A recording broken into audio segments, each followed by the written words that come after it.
ونصلی علی رسولہ الکریم اما بعد فاعوذ باللہ من الشیطان الرجیم بسم اللہ الرحمن الرحیم رب اشرح لی صدری ویسر لی امری واحلل عقدۃ من لسانی یفقہوا قولی ربی یسر ولا تعسر وتمم بالخیر۔ رکوع نمبر 11 ہے ولاقد، اور یقیناً یہ قد بھی یقیناً کے معنوں میں، لام بھی یقیناً کے معنوں میں، تو بلا شبہ یقیناً، اور ولاقد اور بلا شبہ یقیناً ارسلنا بھیج چکے ہم، الا طرف اممن بہت سی امتوں کی طرف، امن کی جمع اممن، من قبلی کا آپ سے پہلے، من سے قبل پہلے کا آپ سے پہلے، فاخذناہم پھر پکڑا ہم نے ان کو، پھر اخذ پکڑا نہ ہم نے ہم ان کو، فاخذناہم پھر پکڑا ہم نے ان کو، بالبأساء ساتھ تنگ دستی کے، والضراء اور تکلیف میں، لعلہم تاکہ وہ یتضرعون عاجزی اختیار کریں۔ فلولا پھر کیوں نہیں، اذ جب جاءہم آیا ان کے پاس، بأسنا ہمارا عذاب، تضرعوا انہوں نے عاجزی اختیار کی، ولیکن اور لیکن قست سخت ہو گئے، قلوبہم دل ان کے، وزین اور خوشنما بنا دیا، لہم ان کے لیے، الشیطان شیطان نے، ما جو کانو تھے وہ، یعملون عمل کرتے، فلما سو جب، فاسو لما جب، نسو انہوں نے بھلا دیا، ما جو ذکروا وہ نصیحت کیے گئے تھے، بھی ساتھ اس کے، فتحنا تو کھول دی ہم نے، علیہم ان پر، ابواب دروازے، کل شیء ہر چیز کے، حتی یہاں تک کہ اذا جب فارغو وہ اترانے لگے، بما ساتھ اس کے جو اوتو وہ دیے گئے تھے، اخذناہم پکڑ لیا ہم نے ان کو، اخذ پکڑ لیا نہ ہم نے ہم ان کو، بغتتاً اچانک، فائزہ تو اچانک، ہم وہ مبلسون مایوس تھے، فقطع چنانچہ کاٹ دی گئی، دابر جڑ، القومی ان لوگوں کی، الذین وہ جنہوں نے، ظلموا ظلم کیا تھا، والحمد اور سب تعریف، للہ اللہ تعالیٰ کے لیے ہے، ربی جو رب ہے، العالمین جہانوں کا۔ کل آپ کہہ دو، ارائیتم کیا تم نے دیکھا، ان اگر اخذ لے لے اللہ اللہ تعالیٰ، سماعکم تمہاری سماعت، وابصارکم اور تمہاری بینائی کو، وختم اور وہ مہر لگا دے، علی اوپر، قلوبی قلب ان کی جمع دلوں پر، کم تمہارے، علی قلوبکم تمہارے دلوں پر، من جو الہ معبود ہے، غیر سوائے اللہ اللہ تعالیٰ کے، یاتیکم وہ لا دے تمہیں، بھی ان نعمتوں کو، انظر آپ دیکھیں، کیفا کس طرح، نصرف ہم پھیر پھیر کر لاتے ہیں، الآیات آیات، ثم پھر ہم وہ سب، یصدفون منہ موڑ لیتے ہیں۔ کل آپ کہہ دے، ارائیتکم کیا تم نے دیکھا، ان اگر اتاکم آ جائے تم پر، عذاب اللہ اللہ تعالیٰ کا، بغتتاً اچانک، او یا جہرتاً علانیہ، حل نہیں، یہلکو ہلاک کیا جائے گا، الا سوائے، القوم لوگوں کے، الظالمون ظالم، وما اور نہیں، نرسلو ہم بھیجتے، المرسلین رسولوں کو، الا مگر، مبشرین خوشخبری دینے والے، ومنذرین اور ڈرانے والے، فمن پھر جو کوئی، آمن ایمان لائے، واصلح اور اصلاح کر لے، فلا تو نہ خوفن کوئی خوف ہوگا، علیہم ان پر، ولا اور نہ ہم وہ سب، یحزنون وہ غمگین ہوں گے، یا وہ کے معنی میں آتا ہے، اور حزن یعنی غمگین ہوں گے، واؤن جمع کو ظاہر کر رہا ہے، والذین اور وہ جنہوں نے، کذبوا جھٹلایا، بھی آیاتنا ہماری آیات کو، یا مسہم پہنچے گا ان کو، یا وہ کے معنوں میں آ رہا ہے، مسا پہنچے گا ہم ان کو، العذاب عذاب، بما اس وجہ سے کہ کانوا وہ تھے، یفسقون نافرمانیاں کرتے۔ کل آپ کہہ دے، لا نہیں، اقول میں کہتا، لکم تمہارے لیے، اندی میرے پاس، خزائن خزانے ہیں، اللہ تعالیٰ کے، ولا اور نہیں، عالم میں جانتا، الغیب غیب کو، ولا اور نہ، اقول میں کہتا ہوں، لکم تمہارے لیے، انی یقیناً میں ملکن فرشتہ ہوں، ان نہیں، اتبع میں پیروی کرتا، الا مگر، ما جو یوحیٰ وحی کی جاتی ہے، الیہ طرف میری۔ کل آپ کہہ دے، حل کیا، یستوی برابر ہوتے ہیں، الاعمی اندھا، والبصیر اور آنکھوں والا، افلا تو کیا نہیں، تتفکرون تم غور و فکر کرتے۔ ان کے روٹ ورڈ دیکھ لیں، ارسلنا راسم لام، اممن حمزہ میم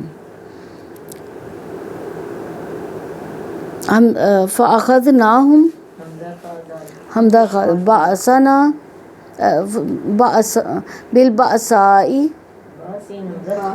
با حمزہ سین والضرائی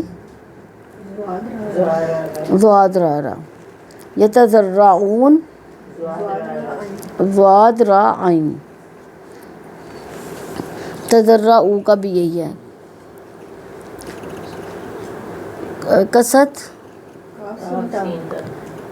نہیں واو آئے گا. تا میرے خیال میں مونس کی یہاں پہ کاف سین واو آئے گا.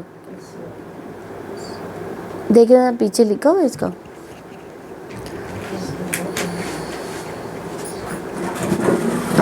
زینا زاینو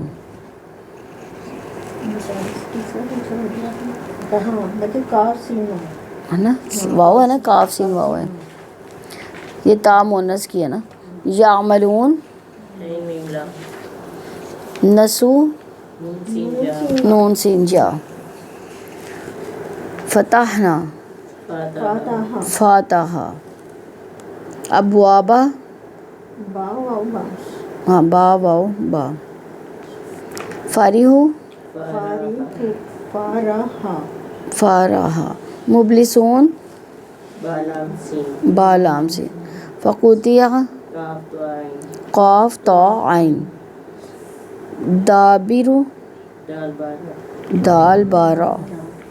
دبر دبر جڑ کو بھی کہتے ہیں, دبر پیٹھ کو بھی کہتے ہیں.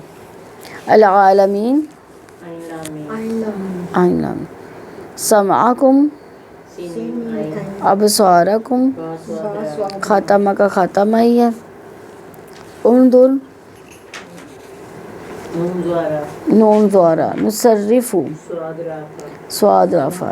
یزدفون سواد دالفا. الظالمون نرسلو راز سینا. مبشرین باشرہ. منذرین و اسلحہ خوف. ہاں یہی والے اس کے اپنے الفاظ ہیں. یحزنون ہاں حزن. غم و حزن ہوتا ہے نا. غم کا مطلب بھی غم ہے, حزن کا مطلب بھی غم ہی ہے. العذاب عین دال با. یفسقون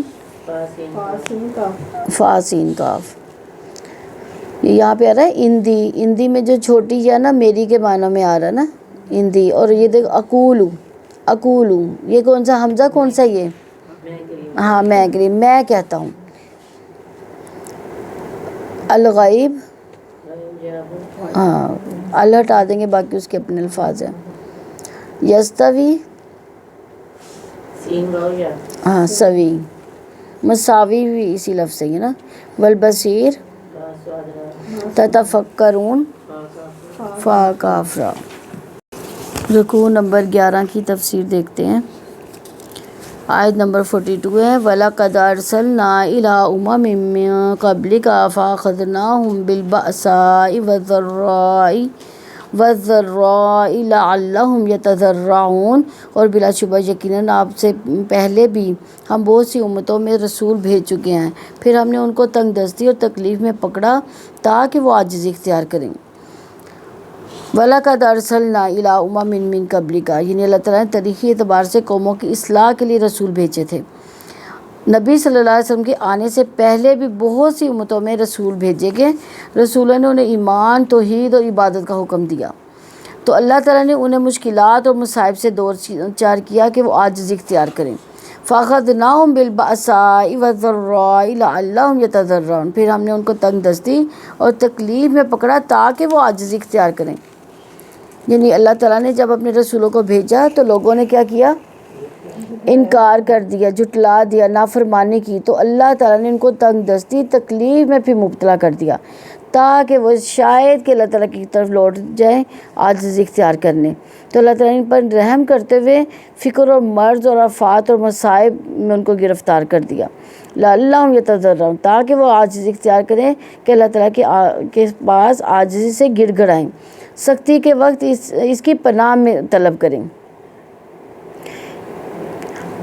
تو اللہ تعالیٰ نے کیوں ان کو مصائب میں گرفتار کیا؟ تاکہ وہ اللہ تعالیٰ کے سامنے گڑ گڑائیں، اللہ تعالیٰ کی توحید کا اقرار کریں، اللہ تعالیٰ کی نافرمانیوں سے بچ جائیں۔ تو زندگی کے حادثات کیوں ہوتے ہیں پھر؟ لوگ رسول تو پہلے ہی عاجز تھے نا، وہ تو پہلے ہی اللہ تعالیٰ کے سامنے عاجز تھے، لیکن یہ جو لوگ تھے اللہ کی نافرمانی کرتے تھے نا، رسولوں کو جھٹلاتے تھے، تو اللہ تعالیٰ نے لوگوں کو جو ہے، اب دیکھیں کتنے ہی جو ہے رسول ہیں جن کی قوموں کے اوپر جو ہے نا بہت سے تکلیفیں آئیں، عذاب آئے چھوٹے چھوٹے، جیسے حضرت موسیٰ علیہ السلام کی قوم میں جوؤں کا عذاب آیا، ٹڈیوں کا عذاب آیا، خون کا عذاب آیا۔ تو یہ کس لیے آتے تھے؟ تاکہ وہ اللہ تعالیٰ کے آگے جھک جائیں، لیکن وہ پھر بھی نافرمانی کرتے رہے، انہوں نے نافرمانی کرنی تھی، انہوں نے وہ کرتے ہی رہے۔ اسی طرح جو ہے یہ فرعون کا جو یہ بھی ایک عذاب تھا نا، فرعون بھی تو ایک عذاب ہی کی شکل تھا نا، ان کے بیٹوں کو قتل کرتا تھا اور ان کی بیٹیوں کو زندہ رکھ لیتا تھا، تو یہ بھی عذاب کی ایک شکل تھی کہ تاکہ وہ اللہ تعالیٰ کی طرف لوٹ جائیں۔ تو یہ حادثات جو ہے نا اسی لیے اللہ تعالیٰ بھیجتا ہے تاکہ اللہ تعالیٰ کی طرف ہم جو ہے نا وہ واپس لوٹیں۔ تو اللہ تعالیٰ کسی قوم کو مصائب و آلام میں کیوں مبتلا کرتا ہے؟ تاکہ سوچنے سمجھنے کی صلاحیت اس قوم میں بیدار ہو جائے، تاکہ لوگ اپنے رویے پر نظر ثانی کریں، تاکہ غفلت میں ڈوبے لوگ جو ہیں وہ سبق حاصل کریں۔ آیت نمبر 43 ہے، فَلَوْلَا إِذْ جَاءَهُمْ بَأْسُنَا تَضَرَّعُوا وَلَٰكِن قَسَتْ قُلُوبُهُمْ وَزَيَّنَ لَهُمُ الشَّيْطَانُ مَا كَانُوا يَعْمَلُونَ، پھر جب ان پر ہمارا عذاب آیا تو انہوں نے کیوں نہ عاجزی اختیار کی، بلکہ ان کے دل سخت ہو گئے، شیطان نے ان کے لیے خوشنما بنا دیا جو وہ عمل کرتے تھے۔ تو اللہ تعالیٰ نے سختیوں میں اس لیے مبتلا کرتے تاکہ لوگ اللہ تعالیٰ کے پاس پناہ پکڑ لیں، لیکن جب سختیوں کے بعد ان کے دل پتھر بن گئے، حق کے لیے نرم نہ پڑے، تو اللہ تعالیٰ نے سوال کیا کہ ایسا کیوں نہ ہوا کہ جب ان پر ہمارا عذاب آیا تو انہوں نے عاجزی کیوں نہ اختیار کی۔ زین لہم الشیطان ما کانوا یعملون ولکن قست قلوبہم، بلکہ ان کے دل مزید سخت ہو گئے۔ یعنی انسان کا دل مصائب مشکلات کے بعد کیوں سخت ہوتا ہے؟ کہ جب انسان حادثات کو زمانے کے نشیب و فراز سمجھ کر قبول کر لیتا ہے، جب وہ نصیحت حاصل نہیں کرتا، جب وہ واقعات کی بار بار غلط جو ہے نا وہ حق اور باطل کے بارے میں ان کے دل میں جو احساس ہوتا ہے وہ ختم ہو جاتا ہے، تو تب وہ جو ہے ان کے دل سخت ہو جاتے ہیں۔ تو پھر اللہ تعالیٰ کیا کرتا ہے؟ زین لہم الشیطان ما کانوا یعملون، وہ شیطان نے ان کے لیے خوشنما بنا دیا جو وہ عمل کرتے تھے۔ یعنی شیطان نے ان کو جب اللہ تعالیٰ نے ان کو مصائب اور مشکلات میں جھونکا تو شیطان نے ان کو یہ سمجھا دیا کہ یہ تمہارا جو عمل ہے نا، تم جو بھی کر رہے تم نیکی ہی کر رہے ہو۔ اس طرح شیطان نے ان کی عقلوں کے ساتھ کھیلا اور ان کو جو ہے نا گمراہی میں مبتلا کر دیا۔ تو یہاں پہ سوال ہے کہ انسان مشکلات اور مصائب میں رجوع اللہ کیسے اختیار بھی کر سکتا ہے؟ جب مصائب انسان پر آتے ہیں، بعض کا نہیں بھی سمجھ آتی، تو پھر کیسے وہ عاجزی اختیار کرے گا؟ جب انسان اللہ تعالیٰ پر بھروسہ کرتا ہے تو ہاں، یعنی اللہ تعالیٰ پر بھروسہ، اللہ تعالیٰ کی طرف سے، ہاں یعنی اللہ تعالیٰ گناہوں کی وجہ سے، ہمارے گناہوں کی وجہ، اگر یہ احساس آ جائے گا نا انسان کے اندر کہ یہ تمام مصائب جو ہے ہو سکتا ہے میرے گناہوں کا باعث ہو، تو اللہ تعالیٰ کے سامنے وہ جھک جائے، اللہ تعالیٰ کے سامنے عاجزی اختیار کر لے، تب وہ جو ہے نا اللہ تعالیٰ کی طرف رجوع کر سکتا ہے۔ تو انسان کا دل مشکلات میں نرم کیسے پڑتا ہے؟ کہ جب انسان کی بصیرت کھلتی ہے، دل کھل جاتا ہے، دل نرم ہو جاتا ہے، ہدایت کی طرف چلا جاتا ہے۔ پھر وہ آیت نمبر 44 ہے، فَلَمَّا نَسُوا مَا ذُكِّرُوا بِهِ فَتَحْنَا عَلَيْهِمْ أَبْوَابَ كُلِّ شَيْءٍ حَتَّى إِذَا فَرِحُوا بِمَا أُوتُوا أَخَذْنَاهُمْ بَغْتَةً فَإِذَا هُمْ مُبْلِسُونَ، جب انہوں نے اس نصیحت کو بھلا دیا جو انہیں کی گئی تھی تو ہم نے ان پر ہر چیز کے دروازے کھول دیے، یہاں تک کہ وہ خود ان پر اترانے لگے جو وہ دیے گئے، تو ہم نے اچانک ان کو پکڑ لیا تو اچانک وہ مایوس تھے۔ یعنی پچھلی اقوام نے اللہ تعالیٰ کو، اس کی تعلیمات کو، آخرت کی جواب دہی کو بھلا دیا، تو پچھلی قوموں نے اللہ تعالیٰ کی تعلیمات کو بھلا دیا، آخرت کی جواب دہی کا خوف ہی نہیں ان میں رہا، انہوں نے مصائب اور مشکلات سے نہ عبرت پکڑی نہ رب کا دامن پکڑا، تو انہوں نے اللہ تعالیٰ سے دعائیں کرنی ہی چھوڑ دیں۔ تو اللہ تعالیٰ نے پھر کیا فتحنا علیہم ابواب کل شیء، تو ہم نے ان پر ہر چیز کے دروازے کھول دیے۔ یعنی کون سی چیزوں کے دروازے کھولے اللہ تعالیٰ نے؟ اللہ تعالیٰ نے ان کو ڈھیر دے دی، دنیا کی چیزوں کی طرف ان کو مائل کر دیا، ان کی لذتوں میں ڈال دیا، ان کو غفلتوں میں ڈال دیا، یعنی تنگی کو خوشحالی میں بدل دیا، عیش و عشرت میں بدل دیا، ان کی تکالیف، بیماریاں سب کچھ دور کر دیا۔ تو ہر قسم کی ضروریات وافر مقدار میں پوری کی گئیں، ہر قسم کی لذتیں عطا کی گئیں، ہر قسم کے ساز و سامان ان کو عطا کیا گیا۔ حتی اذا فرحوا بما اوتوا، تو جب انسان مال اولاد جائیداد سب کچھ پا لیتا تو کیا کرتا ہے؟ وہ پھول جاتا ہے، اللہ تعالیٰ کی نافرمانیاں مزید شروع کر دیتا ہے، اللہ تعالیٰ کو بھول جاتا ہے اور اترا کر نافرمانیاں کرتا ہے۔ عقبہ بن عامر سے روایت کرتے ہیں کہ رسول اللہ صلی اللہ علیہ وسلم نے فرمایا، جب تم دیکھو کہ اللہ تعالیٰ نے دنیا میں اپنے بندے کو نعمتیں عطا کی ہیں، بے شک وہ استدراج ہے۔ پھر اس آیت کی تلاوت کی، فَلَمَّا نَسُوا مَا ذُكِّرُوا بِهِ سے وَالْحَمْدُ لِلَّهِ رَبِّ الْعَالَمِينَ تک انہوں نے تلاوت کی۔ تو اللہ تعالیٰ خوشحالی عطا فرمائے، انسان نعمتوں پر شکر ادا نہ کرے تو اس میں وہ مگن ہو جاتا ہے۔ یعنی ہم کیا کرتے ہیں؟ اللہ تعالیٰ کی نعمتوں کا جب شکر ادا نہیں کریں گے تو کیا ہوگا؟ ہم گمراہی میں پڑ جائیں گے۔ اللہ کی نعمتیں پا کر اترانا نہیں چاہیے، غرور نہیں کرنا چاہیے، بلکہ کیا کرنا چاہیے؟ اللہ کی نعمتوں کا شکر ادا کرنا چاہیے۔ اخذناہم بغتۃ فاذا ہم مبلسون، تو ہم نے اچانک اس کو پکڑ لیا، اچانک وہ مایوس ہو گئے۔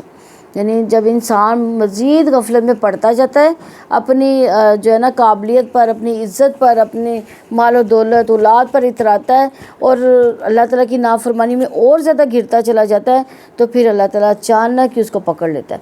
جیسے کہ فرعون نے کیا کیا تھا، اللہ تعالیٰ نے اس کو بادشاہت عطا کی، تو اس نے کیا کیا تھا؟ اس نے تکبر کیا، اللہ کی نافرمانی کی، پھر اللہ تعالیٰ نے اچانک ہی اس کو پکڑ لیا۔ کیسے؟ اللہ تعالیٰ نے سمندر میں اس کو غرق کر دیا، اور پھر وہ کیا کہنا شروع ہو گیا؟ میں موسیٰ کے رب پر ایمان لے آیا۔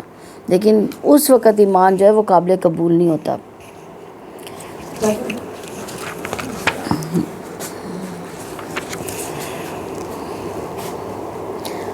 آیت نمبر 45 ہے، فَقُطِعَ دَابِرُ الْقَوْمِ الَّذِينَ ظَلَمُوا وَالْحَمْدُ لِلَّهِ رَبِّ الْعَالَمِينَ، چنانچہ ان لوگوں کی جڑ کاٹ دی گئی جنہوں نے ظلم کیا، اور سرتریف اللہ تعالیٰ ہی کے لیے جو جہانوں کا رب ہے۔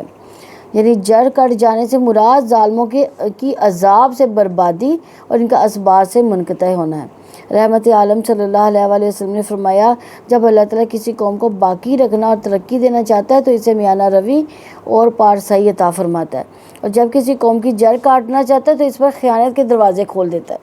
پھر آپ صلی اللہ علیہ وآلہ وسلم نے یہی آیت پڑھ کر سنائی۔ تو ظالموں سے مراد کون ہے؟ مشرک۔ قرآن مجید میں شرک و ظلم اور مشرکوں کو ظالم قرار دیا گیا ہے۔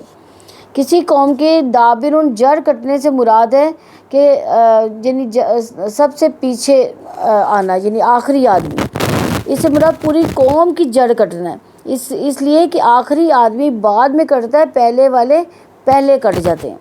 والحمد للہ رب العالمین، اور سب تعریف اللہ تعالیٰ کے لیے جو جہانوں کا رب ہے۔ یعنی اللہ تعالیٰ کی قضا نے جھٹلانے والوں کی جو ہلاکت مقدر کی ہے، اس پروردگار عالم کی تعریف ہے، کیونکہ اسی سے اللہ تعالیٰ کی آیات، اس کے اولیاء کی عزت و تکریم، اس کے دشمنوں کی ذلت اور رسوائی، اور رسولوں کی تعلیمات کی سچائی ظاہر ہوتی ہے۔ تو اللہ تعالیٰ، چونکہ اللہ تعالیٰ کے لیے ہی تمام تعریفیں ہیں، تو اللہ تعالیٰ ہی تمام جہانوں کا رب ہے۔ اس سے یہ بات ثابت ہوتی ہے کہ اللہ تعالیٰ کیسے رب ہے، کہ اللہ تعالیٰ یعنی ان کی نافرمانی پر فوراً نہیں پکڑ کرتا۔ اللہ تعالیٰ کی یہ رحمت ہے، یہ حمد ہے اللہ تعالیٰ کی، کہ اللہ تعالیٰ تمام جہانوں کو پال ضرور رہا ہے، اللہ تعالیٰ ان کو فوراً نہیں پکڑتا۔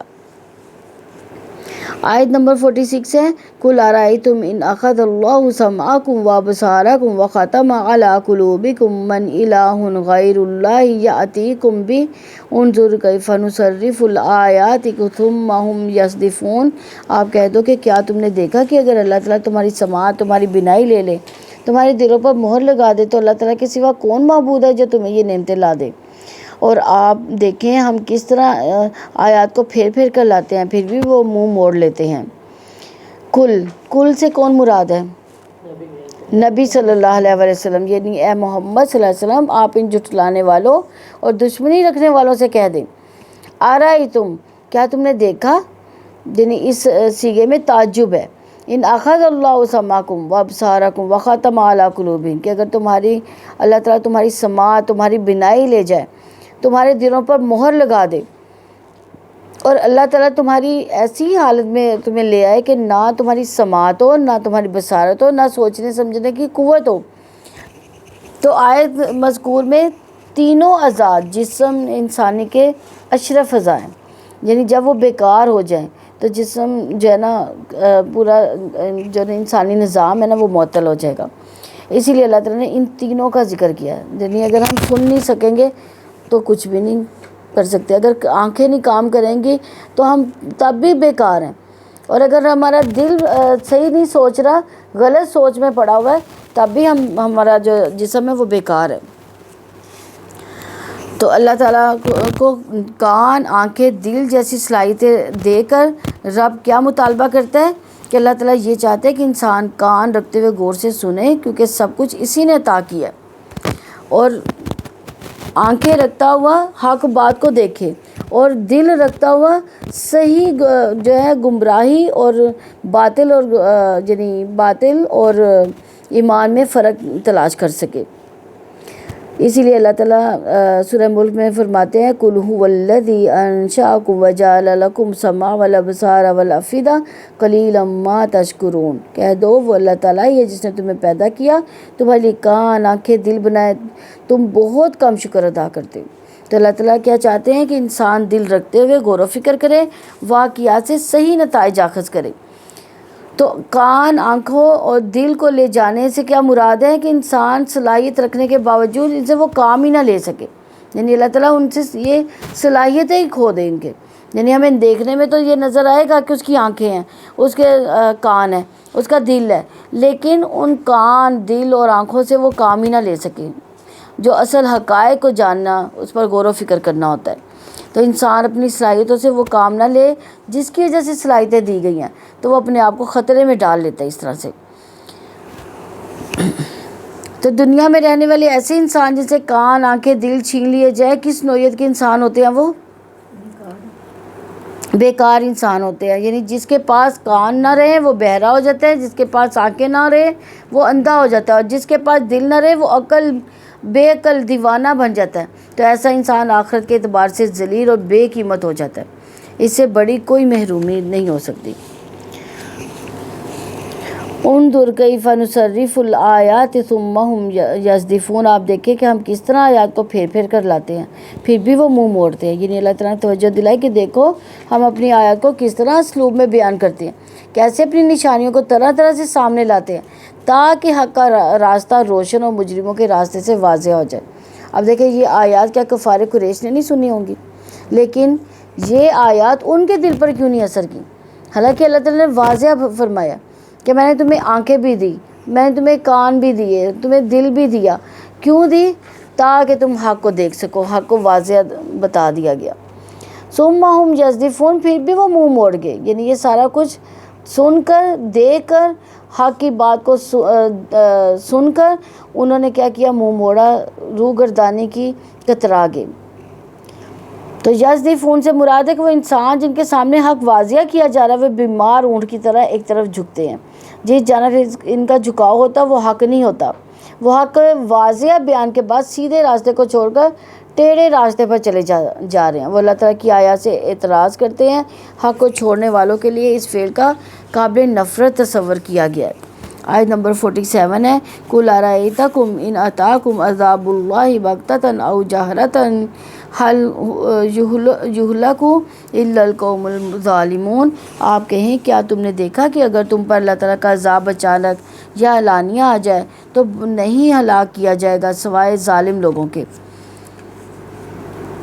یعنی آپ کہہ دیں، یعنی یہ کس کے کہا جا رہا ہے؟ کل نبی صلی اللہ علیہ وسلم سے کہا جا رہا ہے کہ آپ ان کو خبر دے دیں کہ اگر اللہ تعالیٰ کا عذاب اچانک آ جائے یا ان کے آثار ظاہر ہو جائیں جن سے تمہیں عذاب کے بارے میں علم ہو جائے۔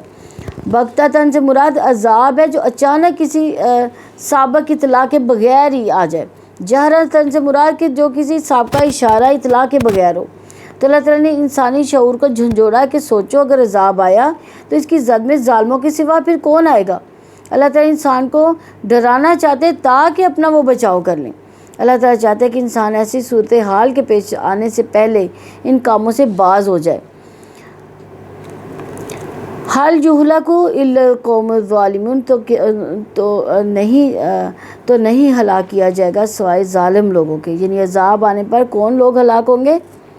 ظالم۔ ظالم کون ہوتا ہے؟ جو اللہ تعالیٰ کے احکامات کو جھٹلائی۔ ہاں، یعنی اللہ تعالیٰ کے ساتھ شرک کرنے والا ظالم ہے۔ یعنی قرآن پاک میں جو ظلم کرنے والا ہے، یعنی شرک کرنے والا، اس کو شرک جو ہے وہ ظلم کہلایا گیا، اور جو شرک کرتا ہے اس کو ظالم کہلایا گیا۔ تو ان کی ہلاکت کا سبب وہ ظلم اور اناج اور عذاب کے واقع ہونے کا سبب ہوگی۔ تو اللہ تعالیٰ نے ظلم کرنے اور اس پر قائم رہنے سے ڈرایا کہ ظلم سے بچو، کیونکہ ظلم ہمیشہ کی تباہی اور بربادی اور ہلاکت کا باعث ہے۔ آیت نمبر 48 ہے، وَمَا نُرْسِلُ الْمُرْسَلِينَ إِلَّا مُبَشِّرِينَ وَمُنذِرِينَ فَمَنْ آمَنَ وَأَصْلَحَ فَلَا خَوْفٌ عَلَيْهِمْ وَلَا هُمْ يَحْزَنُونَ۔ اور ہم رسولوں کی خوشخبری دینے والے اور ڈرانے والے ہی بنا کر بھیجتے ہیں، پھر جو لوگ ایمان لائیں اور اصلاح کریں تو ان پر نہ کوئی خوف ہوگا نہ ہی وہ غمگین ہوں گے۔ تو اللہ تعالیٰ نے رسول اس لیے بھیجے کہ وہ اچھے انجام کی خوشخبری دیں، برے انجام سے ڈرائیں۔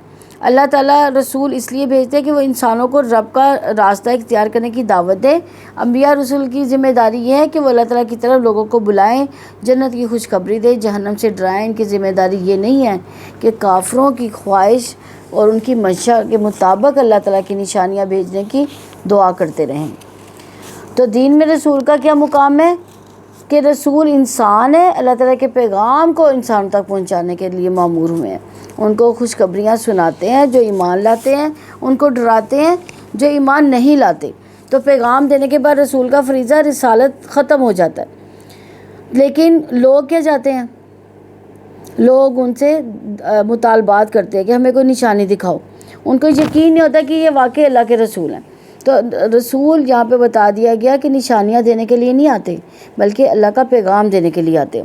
فمن آمن واصلح، پھر جو لوگ ایمان لائے اصلاح کر لیں، یعنی ایمان لا کر عمل صالح کر لیں، تو یہ اللہ تعالیٰ کا وعدہ ہے کہ اس کے لیے نہ کوئی خوف ہوگا، ولا خوف علیہم ولا ہم یحزنون، کہ ان کے لیے نہ کوئی خوف ہوگا نہ غمگین ہوں گے، یعنی ان کو مستقبل میں آنے والے معاملات سے کوئی خوف نہیں ہوگا۔ جو ایمان لائے گا، جنہوں نے اصلاح کر لی، تو ان کے نہ گزرتے ہوئے امور پر غم زدہ ہوں گے اور نہ آنے والے امور پر۔ آیت نمبر 49 ہے، والذین کذبوا بآیاتنا یمسهم العذاب بما كانوا یفسقون، اور جن لوگوں نے ہماری آیات کو جھٹلایا تو ان کو عذاب پہنچے گا اس وجہ سے کہ وہ نافرمانی کرتے تھے۔ یعنی اللہ تعالیٰ سے بے خوف انسان اپنی دنیا کے معاملات کو درست دیکھ کر یہ سمجھتا ہے کہ اللہ تعالیٰ کی پکڑ کا خوف رکھنا اس کے لیے درست نہیں ہے۔ زیادہ بے خوف انسان عذاب لانے کا مطالبہ کرتے ہیں، اس لیے کہ انہیں یقین ہوتا ہے کہ ان پر عذاب نہیں آ سکتا۔ یمسہم العذاب، ان کو عذاب پہنچے گا، یعنی اللہ تعالیٰ نے ان کے نازل کردہ حق کو جھٹلانے والے ان کے عذاب میں گرفتار ہو کریں گے۔ کافروں اور رسولوں کے جھٹلانے والوں پر عدم اطاعت رسول صلی اللہ علیہ وسلم اور حرمتوں کے پردے چاک کرنے کی وجہ سے عذاب ہی عذاب ہے، بما کانوا یفسقون، اس وجہ سے کہ وہ نافرمانی کرتے تھے۔ یعنی عذاب میں مبتلا ہونے کی کون سی دو وجوہات بیان کی گئی ہیں؟ اللہ تعالیٰ کی آیات کو جھٹلانا، اور دوسرا کیا ہے؟ اللہ کی نافرمانیاں کرنا۔ آیت نمبر 50 ہے، قُل لا اقول لکم عندی خزائن اللہ ولا اعلم الغیب ولا اقول لکم انی ملک ان اتبع الا ما یوحی الی قُلْ هَلْ يَسْتَوِي الْأَعْمَى وَالْبَصِيرُ أَفَلَا تَتَفَكَّرُونَ، آپ کہہ دیں کہ میں تم سے نہیں کہتا کہ میرے پاس اللہ تعالیٰ کے خزانے ہیں، نہ ہی میں غیب کو جانتا ہوں، اور نہ ہی میں تم سے کہتا ہوں کہ میں یقیناً کوئی فرشتہ نہیں۔ اور نہ ہی میں یہ تم سے کہتا ہوں کہ میں یقیناً کوئی فرشتہ ہوں، نہیں میں پیروی کرتا مگر جو میری طرف وحی کی جاتی ہے۔ آپ کہہ دیں کہ اندھا اور آنکھوں والا دونوں برابر ہوتے ہیں، تو کیا تم غور و فکر نہیں کرتے؟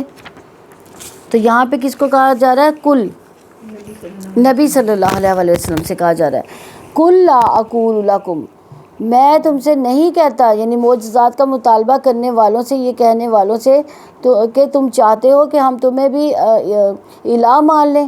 اندی خزائن اللہ، میرے پاس اللہ کے خزانے ہیں، یعنی خزائن اللہ سے مراد کہ اللہ تعالیٰ کے رزق اور رحمت کی کنجیاں میرے پاس ہے۔ یعنی نہ تو میں اللہ تعالیٰ کے خزانوں کا مالک ہوں، نہ مجھے اس میں تصرف کا اختیار ہے، ولا عالم الغیب، نہ ہی میں غیب جانتا ہوں۔ یہ کون کہہ رہے ہیں؟ نبی صلی اللہ علیہ وسلم کہہ رہے ہیں کہ میں نہ تو اللہ تعالیٰ کے خزانوں کا مالک ہوں، نہ میں اس میں تصرف رکھتا ہوں، ولا عالم الغیب، نہ ہی میں غیب کی کنجیاں جانتا ہوں، یعنی مجھے غیب کا علم بھی نہیں حاصل، جتنا کہ اللہ تعالیٰ مجھے علم عطا فرما دے۔ تو مسروق کہتے ہیں کہ میں نے ام المومنین سیدنا عائشہ رضی اللہ عنہ کے پاس تکیہ لگائے بیٹھا تھا، انہوں نے فرمایا ابو عائشہ، یہ ان کی کنیت ہے، 3 باتیں ایسی کہ اگر کوئی ان کا قائل ہو جائے تو اس نے اللہ تعالیٰ پر بہت بڑا جھوٹ باندھا۔ میں نے عرض کیا وہ 3 باتیں کون سی ہیں؟ تو وہ فرماتی ہیں ایک تو یہ کہ جس نے خیال کیا کہ محمد صلی اللہ علیہ وسلم نے اپنے رب کو دیکھا ہے تو اس نے اللہ تعالیٰ پر بڑا جھوٹ باندھا۔ مسروق رحمہ اللہ کہتے ہیں کہ میں تکیہ لگائے بیٹھا تھا، میں نے یہ سنا تو اٹھ کر بیٹھ گیا، میں نے عرض کیا ہے ام المومنین مجھے بات کرنے دے اور جلدی نہ کرے، کہ اللہ تعالیٰ نے نہیں فرمایا وَلَقَدْ رَآهُ نَزْلَةً أُخْرَىٰ؟ سیدہ عائشہ صدیقہ رضی اللہ فرمانے لگی کہ اس امت میں سب سے پہلے میں نے ان آیات کریمہ کے بارے میں رسول اللہ صلی اللہ علیہ وسلم سے پوچھا، آپ نے فرمایا ان آیتوں سے مراد جبریل علیہ السلام ہے، میں نے انہیں اصل صورت میں نہیں دیکھا سوائے 2 مرتبہ کے جس کا ان آیتوں میں ذکر ہے۔ میں نے دیکھا وہ آسمان سے اترے تھے اور ان کے تن و توج کی بڑائی نے آسمان سے زمین تک کو گھیر رکھا تھا۔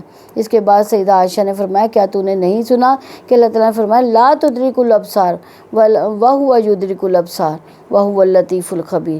کیا تو نے اللہ عز و جل کا یہ ارشاد نہیں سنا؟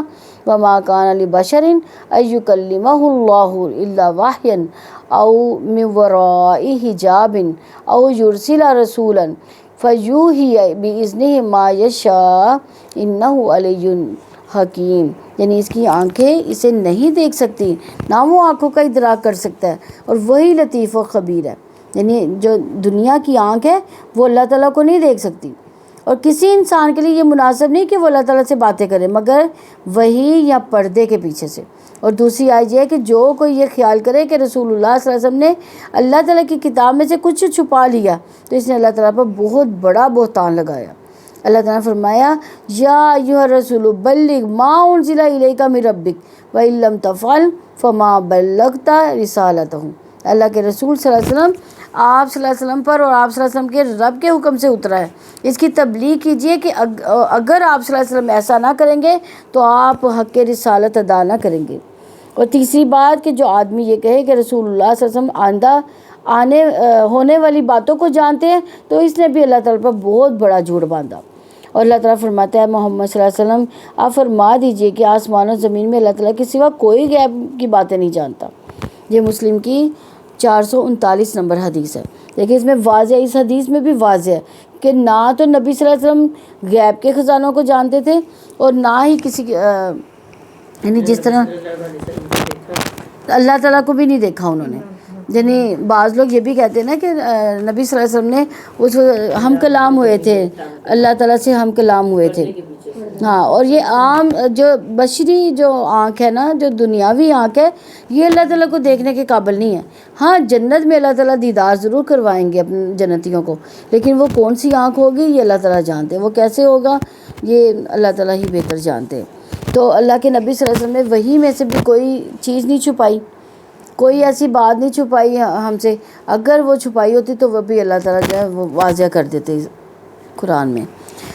وَلَا أَقُولُ لَكُمْ إِنِّي مَلَكٌ، اور نہ میں تم سے یہ کہتا ہوں کہ یقیناً کوئی فرشتہ ہوں، یعنی فرشتوں اللہ تعالیٰ کہ میں فرشتوں کی طرح اللہ تعالیٰ کے تصرفات کو نافذ کرنے والا نہیں ہوں، میں اپنے مقام سے بڑھ کر دعویٰ نہیں کرتا۔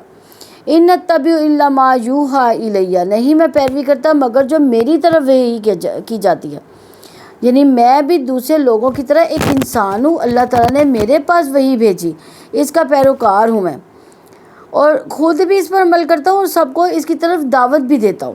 قل هل یستوی الاعمی والبصیر، آپ کہہ دیں کیا اندھا اور آنکھوں والا دونوں برابر ہوتے ہیں؟ یعنی کیا تم غور و فکر نہیں کرتے کہ اندھا اور آنکھوں والا برابر نہیں ہوتے؟ اندھا کس کو کہا گیا؟ جو جاہل ہے، جاہل ہے، کافر ہے، کافر کو اندھا اور آنکھوں والا ایمان والا، تو کیا ایمان والا اور کافر برابر ہو سکتے ہیں؟ تو اس آیت میں حقیقت رسالت کو واضح کر دیا گیا کہ اللہ تعالیٰ کا پیغام لانے والا رسول یعنی انسان ہے، اس کے پاس دنیا کے خزانے نہیں ہیں، اس کو غیب کا علم بھی نہیں ہے، اس کا یہ دعویٰ نہیں ہے کہ وہ فرشتہ ہے، وہ رب کی طرف سے ہدایات لیتا ہے، اس کے پاس سارا علم وحی کے ذریعے سے آتا ہے۔ تو رسول کا فریضہ کیا ہوتا ہے پھر؟ لوگوں تک پہنچ، اللہ کا پیغام لوگوں تک پہنچانا۔ تو رسول کا کام ہے کہ وہ اللہ کا پیغام لوگوں تک پہنچاتا ہے، خود بھی عمل کرتا ہے، لوگوں کو بھی عمل کرنے کی طرف راغب کرتا ہے۔ تو رسالت کے بارے میں جو غلط فہمی ہے کہ رسول غیب کی خبریں جانتا ہے، جیسے کاہن ہوتے ہیں، رسول کے ہاتھ سے معجزات صادر ہوتے ہیں، تو اسے وہ کام کرنے چاہیے جو جادوگر اور جنات کے عمل کرتے ہیں۔ تو رسول اللہ تعالیٰ کا حصہ یا خود الہ ہو سکتے ہیں۔ یہ ساری یہ جو ہے نا بدعات ہے اور غلط فہمیاں انسانوں کے دلوں میں ہیں۔ تو اللہ تعالیٰ سے مخالفین کیا مطالبہ کرتے تھے؟ تو کفار مکہ نے رسول اللہ صلی اللہ علیہ وسلم سے فرمایا تھا کہ مختلف اوقات میں 3 مطالبے انہوں نے پیش کیے تھے۔ پہلا یہ کہ بذریعہ معجزہ ہمارے لیے تمام دنیا کے خزانے جمع کرا دو، یہ انہوں نے کفار قریش نے مطالبہ کیا تھا۔ دوسرا یہ تھا کہ ہمارے مستقبل میں پیش آنے والے تمام مفید یا مضر حالات واقعات بتا دیجیے تاکہ ہم مفید چیزوں کے حاصل کرنے اور نقصان دہ چیزوں سے بچنے کا انتظام کر لیں۔